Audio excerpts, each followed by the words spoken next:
नमस्कार। श्रीमद् भगवद गीता महर्षि वेद व्यास जी द्वारा रचित।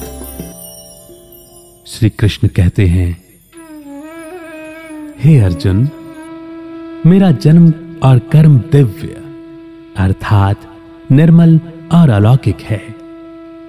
वे केवल धर्म को स्थापन करने और संसार का उद्धार करने के लिए ही अपनी योग माया से प्रकट होते हैं। परमेश्वर के समान दयावान, प्रेमी और पतित पावन दूसरा कोई नहीं। ऐसा समझकर जो मनुष्य परमात्मा का अनन्य प्रेम से लगातार चिंतन करता हुआ आसक्ति के बिना संसार में जीता है, वही उनको तत्व से जानता है। वो इस शरीर को त्याग कर फिर जन्म नहीं लेता, किंतु मुझे ही प्राप्त होता है। पहले भी जिनके राग, भय और क्रोध पूरी तरह नष्ट हो गए थे और जो मुझ में अनन्य प्रेम से स्थित रहते थे, ऐसे बहुत से भक्त ज्ञान के तप से पवित्र होकर मेरे स्वरूप को प्राप्त हो चुके हैं। हे अर्जुन, जो भक्त मुझे जिस रूप में भजता है, मैं भी उनको उसी प्रकार में भजता हूं। इस मनुष्य लोक में कर्मों के फल चाहने वाले लोग देवताओं की पूजा करते हैं, क्योंकि उन्हें कर्मों से मिलने वाले फल बड़ी जल्दी मिल जाते हैं।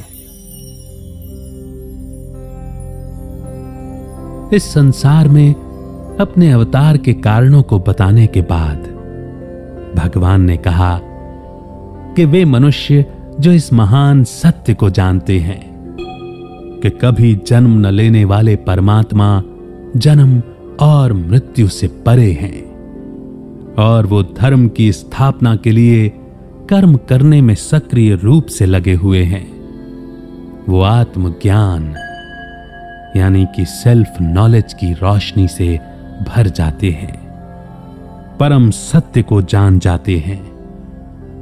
इस तरह वो दुनिया में जन्म और मृत्यु के चक्र को पार कर लेते हैं और ब्रह्म को प्राप्त करते हैं।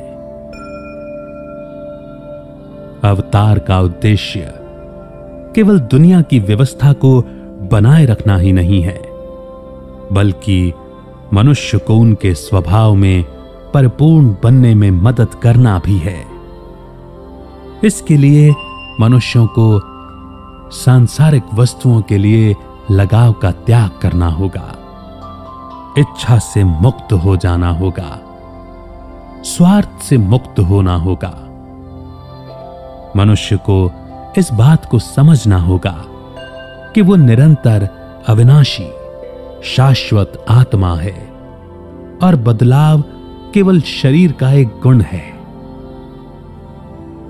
जब कोई मनुष्य आत्म विकास के इस चरण में पहुंच जाता है, तो वो निडर और निर्भय हो जाता है और हर जगह उस पवित्र आत्मा को देखने लगता है जो उसके अंदर भी वास करती है।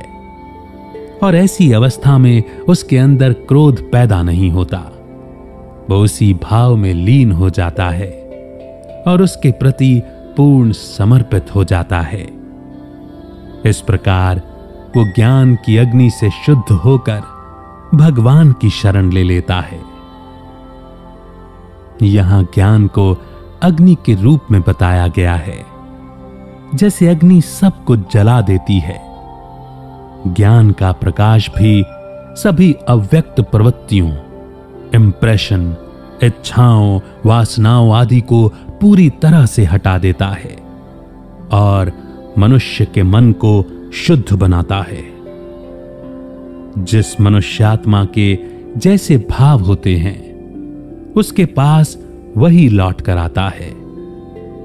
मनुष्य जिस भी रूप में भगवान की पूजा करता है, भगवान उसी रूप में उसे दिखाई देते हैं। जिस मनुष्य की मान्यता जिसमें भी होती है, परमात्मा उन्हें उसी के माध्यम से फल प्रदान करते हैं।